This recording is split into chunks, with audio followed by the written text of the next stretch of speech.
So I have been contemplating this very thing over the last 6 weeks or so. So it occurred. So I will pretty much always be the butt of jokes. I don't care. Once you've had to have your 7-year-old dad wipe your bottom, there's not a lot that you're really worried about.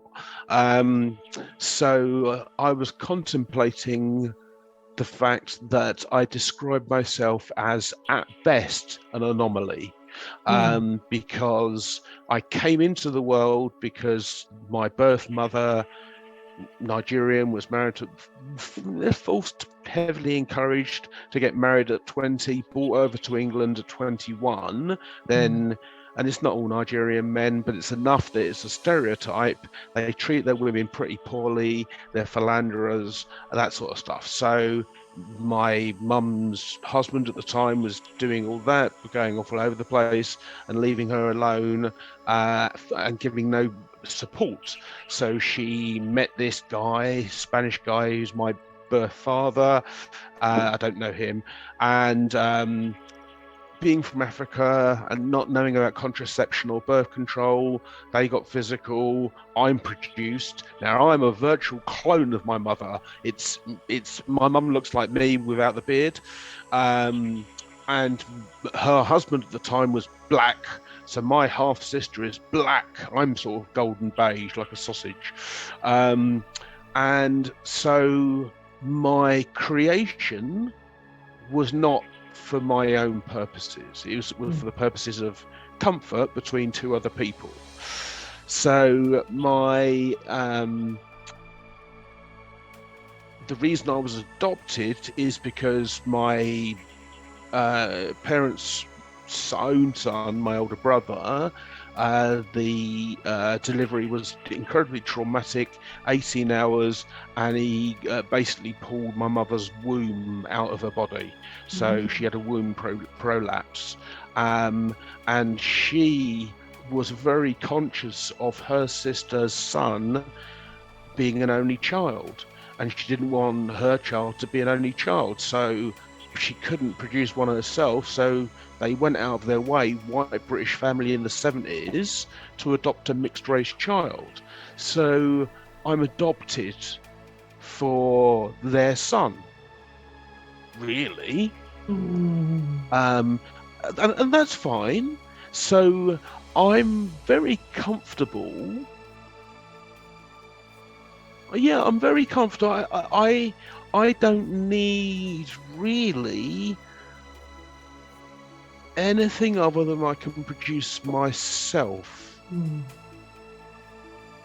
So I do the work I do at the gym and sleeping and diet and exercise, all that sort of stuff, because it means I'm more able to serve. I've only got a short time left. So, like I said, I've been dead 5 times already. So even if I was a cat at this point, I'd be on thin ice. So I've increased my efforts to make a difference while I've got this opportunity. So, yeah. Yeah. Oh, gosh, that's really, really interesting to I can imagine as a child how that might have felt, first of all, to find out that you were made or connected or collected for your brother, and what that would mean about always being second, never being first, never having that space to pretty much shine, from your own perspective. And I can see. Well, actually, I'll just give you a bit of additional information. So my brothers, from birth, had loads of is it cortisol is the stress hormone? Yeah. So I can imagine his whole brain being filled with that during that delivery. He has mental health issues of his own, and essentially, I was everything he wasn't. So I'm really charming and funny and smiley, and because I've been left alone, I love people, as you say.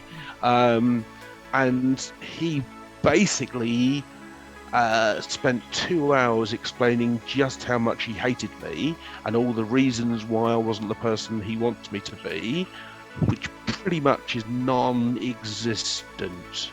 So the irony that my mother adopted me to help him, he specifically, I've had no relationship with him for the whole of my life. Yeah. So that is why I was contemplating it in the round, because and the irony is never lost on me. So it's all good. Yeah, but these things are still there. These hurts, these lives not had that could have been had, and how life could have been different is there, and a real testament to your brilliance and shifting and kind of not sitting in those places. But how they show up is in relationships. How they show up is in how tolerant we are of others, or how we separate ourselves from others in say romantic relationships, or how we just don't even allow them to be the non-starter, right? Because in a way you're tired of being the pleaser on some level.